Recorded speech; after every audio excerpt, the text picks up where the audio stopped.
ce colloque. L'intitulé de sa communication est « Enquête dans les Conversation Pieces ».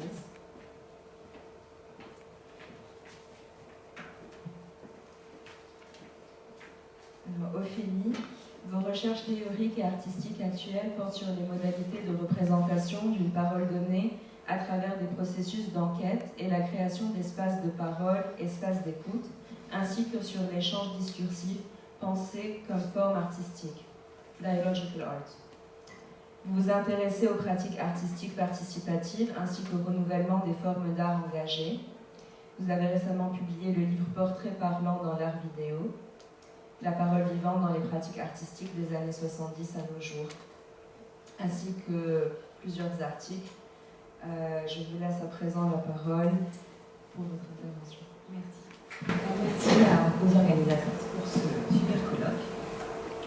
Alors déjà, pour commencer, peut-être un mot sur les conversation pieces, puisque c'est un terme qui apparaît en 2004. Alors, c'est une expression qui nous vient des États-Unis, et en particulier de cet ouvrage du critique et historien de l'art américain Grant H. Kester, qui fait l'hypothèse dans cet ouvrage,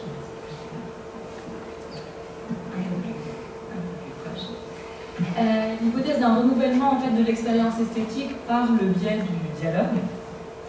Et en effet, depuis une quinzaine d'années à peu près, on voit de plus en plus de collectifs d'artistes, de duos qui présentent des performances ou des situations qui s'articulent autour d'un échange discursif, que ce soit des conversations, des débats, des dialogues, faisant donc œuvre à partir d'une prise de parole et en particulier d'une enquête de parole. Alors j'ai choisi 3 exemples pour développer mon propos aujourd'hui. Le premier, c'est celui d'un collectif qui s'appelle Zina, qui vient d'Amsterdam, qui ont présenté Beauty Verhalen Salon en 2016 à Bruxelles. Le public était invité dans cette performance à écouter 8 histoires de vie d'habitants du quartier de Molenbeek, dans un contexte post-attentat, j'y reviendrai, tout en bénéficiant d'un massage.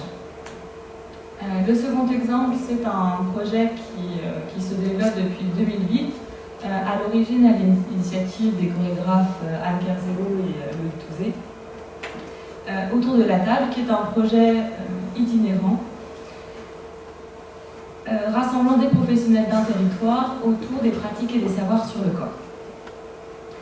Et le dernier projet, The Big Conversation Space, donc c'est Entendre toutes les versions de l'histoire, qui a eu lieu au Paris Art Lab en 2020 et 2021, qui se préoccupe de notre relation à l'histoire, à l'espace, au paysage urbain et ainsi qu'à leur mémoire. Donc à partir de ces 3 exemples, je vais essayer dans un premier temps, dans une première partie, de revenir sur quelques-unes des spécificités de l'enquête dans le champ des conversation pieces. Ensuite, dans un deuxième temps, je vais essayer de m'attarder sur qu'est-ce qui fait qu'une enquête de conversation, ça peut devenir une œuvre d'art. Et enfin, j'essaierai de m'attarder sur comment ces enquêtes et finalement ces pièces sont susceptibles de perturber un petit peu notre regard ou notre vision des choses, notamment en termes de perception des identités, des rôles et des discours à l'œuvre. Sur les enquêtes, donc, moi je pense que ça a déjà été beaucoup dit pendant le colloque, mais souvent une enquête c'est d'abord le choix d'un territoire, ou un territoire qui nous choisit d'ailleurs. Dans les cas qui nous occupent, ça peut être le choix d'un territoire en particulier, donc à l'échelle d'une ville, comme dans le tour de la table, d'un quartier, Molenbeek pour Zina, celui du Paris Art Lab pour Healing All Sides as Story, ou d'un site particulier. Pour le dispositif performatif et participatif autour de la table, le choix des villes, puisque je le disais, c'est un projet itinérant donc, qui est passé de Rennes, Montréal, Istanbul, etc. Ces manifestations, le choix des lieux, en tout cas des manifestations, tient autant des affinités des artistes qui vont être engagés dans ce projet que de ce que représentent symboliquement ces villes, qui sont emblématiques d'une circulation de culture revendiquée. Donc finalement, ces pratiques, elles peuvent être considérées comme, le terme qu'utilise Niwankwan, c'est site-spécifique. Et je trouve que cette terminologie, elle est intéressante parce qu'on ne pense plus le site non seulement comme la configuration d'un lieu, mais davantage comme un cadre social plutôt que formel ou phénoménologique. C'est-à-dire que l'espace intersubjectif qui est créé par ces projets devient l'objectif et le moyen de l'investigation artistique. Enquêter sur le terrain, ça consiste aussi bien sûr à s'imprégner de ce territoire, à prendre du temps, à prendre connaissance de celles et ceux qui y vivent, de son histoire, ses particularités géographiques, historiques, sociales, etc. Autour de la table en particulier, ces investigations, elles cherchent à faire apparaître une sorte de cartographie sensible d'un territoire par le prisme de ce regard sur le corps, des savoirs et des pratiques sur le corps, pour entendre toutes les versions de l'histoire. Clémence Desmontgolfier et Niki Koff enquêtent sur un territoire qui est en pleine mutation urbaine pour recueillir différents points de vue. Et elles vont travailler aussi sur des films d'archives documentaires consacrés à la création du Grand Paris dans les années 60 et en particulier s'attacher aux histoires de ces immigrés, de ces ouvriers immigrés qui ont participé à ces projets urbains et dont l'histoire est en grande partie invisibilisée en France. Maintenant, enquêter des paroles, c'est bien sûr partir à la recherche de personnes avec lesquelles converser, donc des converseuses, des converseurs. Et dans les pièces de conversation, on peut distinguer plusieurs types de converseuses, sur lesquelles je ne vais pas vraiment m'attarder, mais il y a celles qui possèdent une particularité qui vont intéresser l'artiste. Autour de la table, c'est de posséder un savoir ou une pratique singulière du corps. Ce sont celles qui vivent sur un territoire donné, donc le quartier de Molenbeek ou Zina, ou encore celles qui appartiennent à une communauté singulière. Dans tous les cas, ces œuvres, elles se caractérisent par ce qu'on pourrait appeler, en tout cas ce que moi j'appelle des communautés inventées. C'est-à-dire non pas qu'elles n'existaient pas, mais elles existent parce qu'elles sont convoquées au sein d'un projet artistique. C'est-à-dire ce sont des communautés fictives construites par le biais des projets artistiques en recomposition permanente, qui rassemblent en fait des jeux à l'intérieur d'un nous que va faire advenir le projet artistique.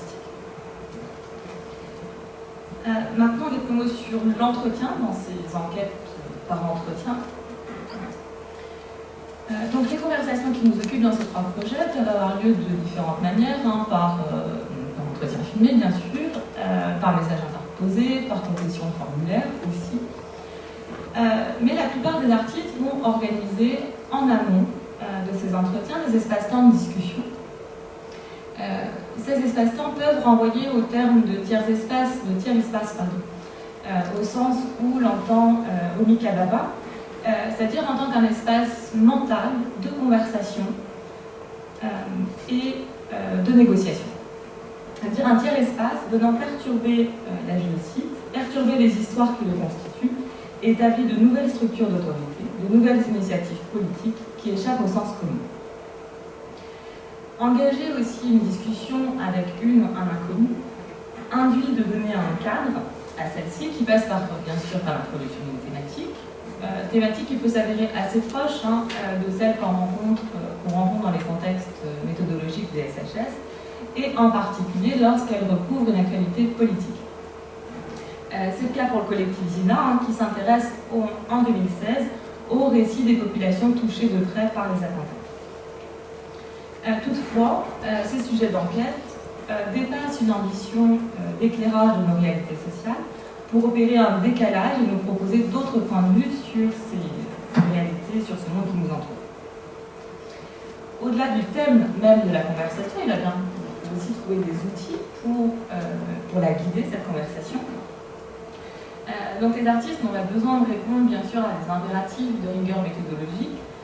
Ils peuvent proposer seulement des pistes, des questions générales, des incitations, comme quelle connaissance sur le corps as-tu développé dans ton métier, autour de la table, raconte ton histoire de vie, dans Duty vers Allen.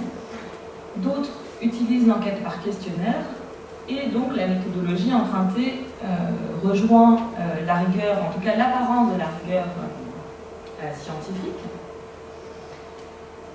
En outre, certains artistes font partie, Clémence Desmontgolfier et Niki Koff, donnent régulièrement forme à ces interrogations. Et celles-ci sont alors matérialisées dans l'espace d'exposition, alors de plusieurs manières. Ici, dans Healing All Sides of the Story, donc, il y avait ces affiches qui étaient visibles, imprimées en différentes langues et visibles de l'extérieur du centre, et ainsi qu'imprimées sur un futon. Et le fait de matérialiser ces questions de l'enquête dans l'espace d'exposition, ça permet aussi de rendre possible une activation du dispositif au-delà de la présence des artistes et de faire perdurer les discussions. Alors maintenant, quelques éléments sur comment on fabrique, on construit une œuvre à partir de ces enquêtes de conversation. Donc, dans les pièces de conversation, les échanges créés, évidemment, ne concernent pas uniquement une phase préliminaire de l'enquête ou du travail artistique, mais consistent en l'œuvre même. Pour autant, les discussions qui en résultent ne ressemblent pas aux conversations que nous avons dans la vie ordinaire, spontanément en tout cas, puisque les artistes vont construire des dispositifs qui sont à même d'accueillir les paroles échangées.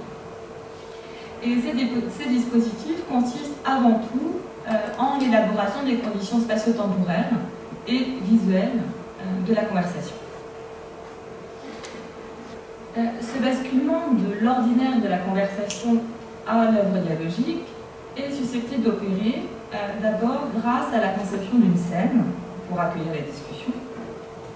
Artistes, participants et publics sont réunis dans un espace-temps pour accueillir un espace-temps particulier, entièrement dévolu aux activités de parole et d'écoute, un espace qui est circonscrit formellement, hors des espaces-temps quotidiens.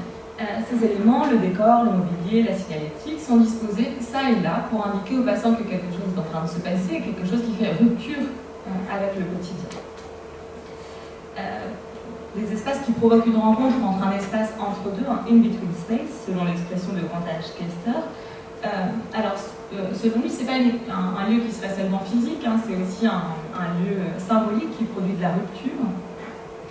Et à la suite de Kester, on peut parler d'un site de dialogue, précisément, pour distinguer ces scènes de la vie quotidienne, puisque cette déclaration artistique, de dire je fais site de dialogue, ça relève d'un acte appropriatif qui est essentiel à son effet, c'est-à-dire qui a valeur performative.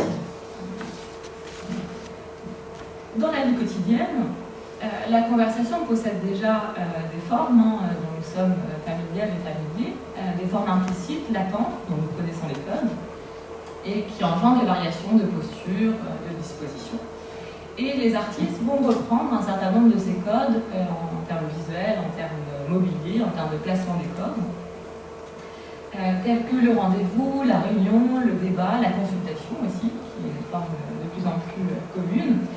Et justement sur l'empreinte de la forme consultative, qui concerne souvent des artistes qui se questionnent sur le soin, ou en tout cas qui est privilégié par les artistes dont le discours est orienté sur un principe d'attention à l'autre, dont tu as parlé déjà dans ton intervention. Et dans Verlaine Salon, par exemple, le décorum est constitué d'un salon de beauté. La couleur rose prédomine, c'est une version caricaturale un peu humoristique du salon de massage. Et le public participant est invité à prendre place face à une performeuse ou un performeur.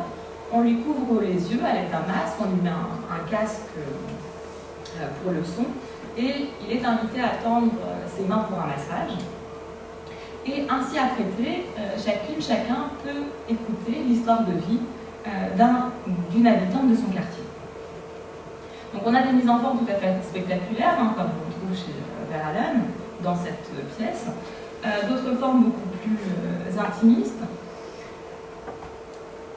Dans tous les cas, non, la plupart des cas, en tout cas ceux qui m'intéressent, les artistes vont privilégier des mises en scène dans lesquelles l'horizontalité de la parole prime, ainsi que l'égalité de posture entre celui qui parle et celui qui écoute. Pas d'estrade, pas de position surplombante, pas de mise à distance spatiale, toujours des dispositifs qui reprennent en fait les codes de la proxémique, de la conversation personnelle. Un autre élément qu'on retrouve beaucoup dans les différentes formes, c'est celle du cercle. qui implique de fait une structure égalitaire de parole, qui est massivement plébiscitée et qui emprunte, et c'est assez notable chez les artistes, qui emprunte à la fois au domaine de la militance, à une longue tradition d'expérimentation féministe, et je disais, emprunt aussi aux pratiques militantes et aux pratiques rituelles. Aux pratiques rituelles que celles-ci relèvent du domaine politique, de la magie ou de la pédagogie. Aussi, un élément récurrent que vous pouvez voir sur les différentes images que je vous montre, c'est la table. Puisque la table cristallise le lieu des rencontres, le lieu des échanges, et dans les contextes militants, comme souvent dans ces contextes artistiques précis, c'est en effet autour de la table que se discutent les visions du monde, les conflits, les espoirs pour l'avenir, sans préséance et sans hiérarchie. Maintenant, dans ces conversations, il y a aussi ce qu'on peut appeler un cadre conversationnel dans ces formes artistiques, c'est-à-dire les thématiques, les incitations, les questions qui relèvent de l'œuvre scriptée et ainsi du scénario conversationnel qui est construit, élaboré par les artistes au préalable. Et ces scénarios seront ensuite nourris par les participantes et participants par leurs accords. Puisque dans ces pièces, les personnes sont invitées à investir une proposition qui existe déjà en y insérant leur vécu, leurs mots, leurs représentations. Donc on parlait, si on reprend là, les termes de Virginie Migliot, de forme hospitalière, puisqu'elles se remplissent en fait des mots, des paroles et des représentations. C'est-à-dire un contenant qui reste ouvert au possible de la discussion. Des premiers échanges à la conversation finale, il y a plusieurs étapes de construction, plusieurs étapes même de fictionnalisation qui peuvent avoir lieu. Autour de la table, ici, une fois qu'on a recruté sur le terrain des futurs speakers, ensuite il y a deux personnes de l'équipe locale qui vont s'entretenir avec elles pour construire au fur et à mesure un récit qui soit plus clair, plus précis et qui soit surtout resserré sur les enjeux de leur savoir particulier sur le corps.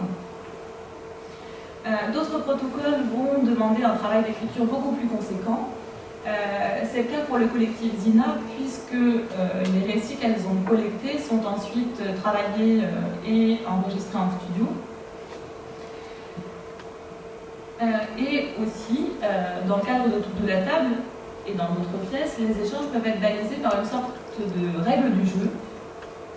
Alors, au même titre, qui sont très proches finalement des scores qu'on trouvait dans les happenings dans les années 60. Là, vous voyez un extrait de la partition d'autour de la table. Donc, tous ces artistes à différents niveaux, à différentes strates, s'autorisent une part de fiction.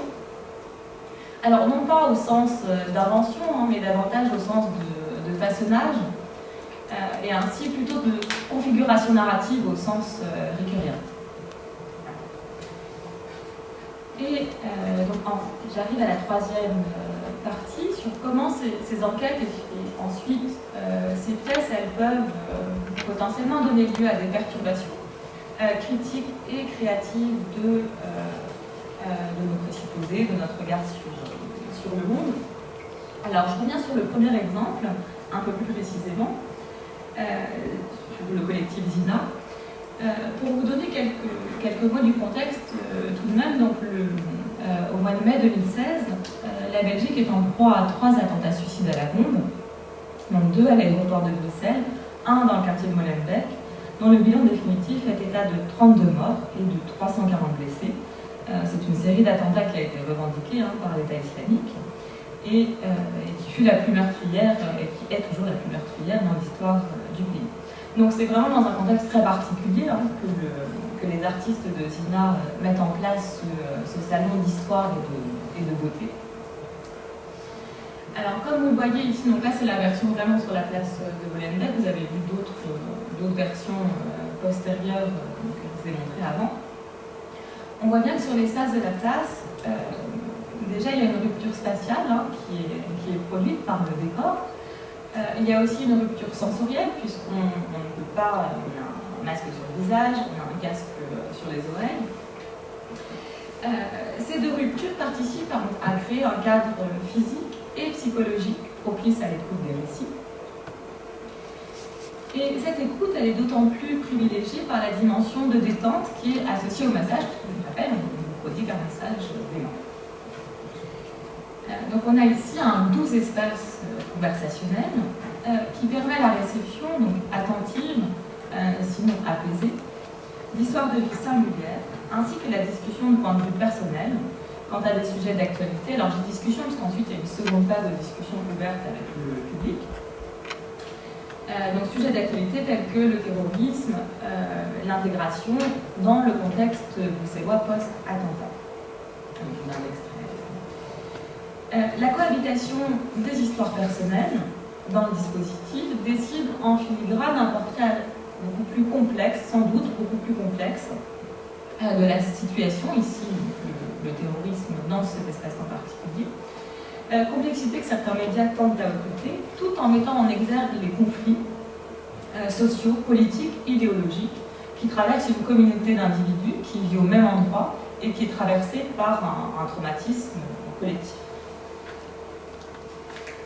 Évidemment, on pourrait se dire un rapide massage de main comme ça dans la rue, est-ce que c'est pas un geste très anodin face à la violence du monde aujourd'hui?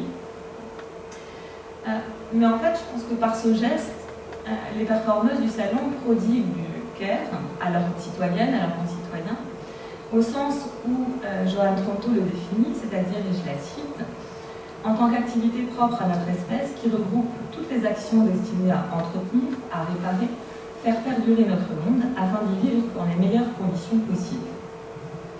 Le salon de beauté, en réponse à la vulnérabilité des habitantes et des habitants d'une ville victime d'attentats, met en geste, met en mots une sollicitude à leur égard.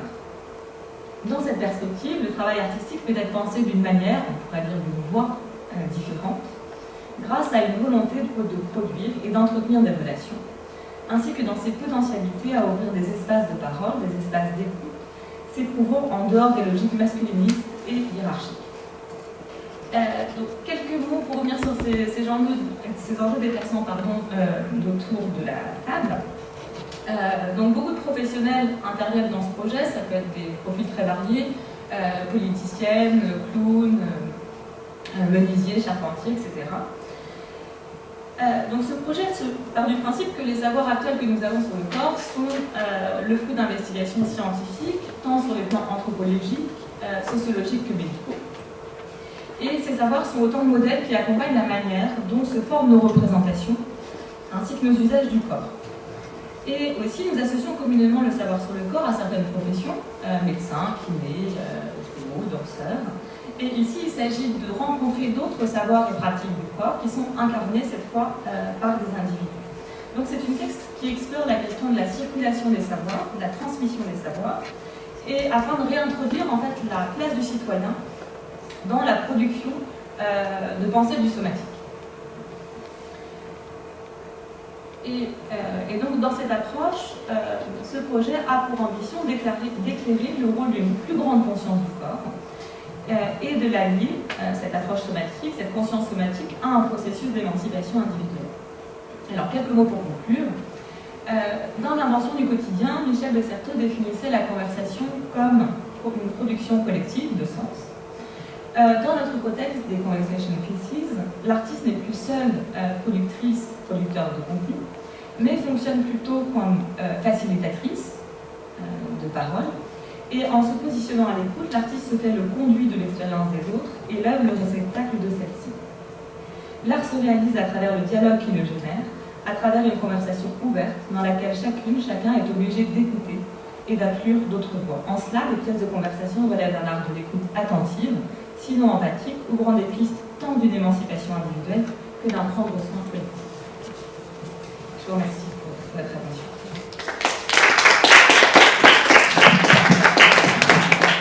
Merci pour cette dernière intervention.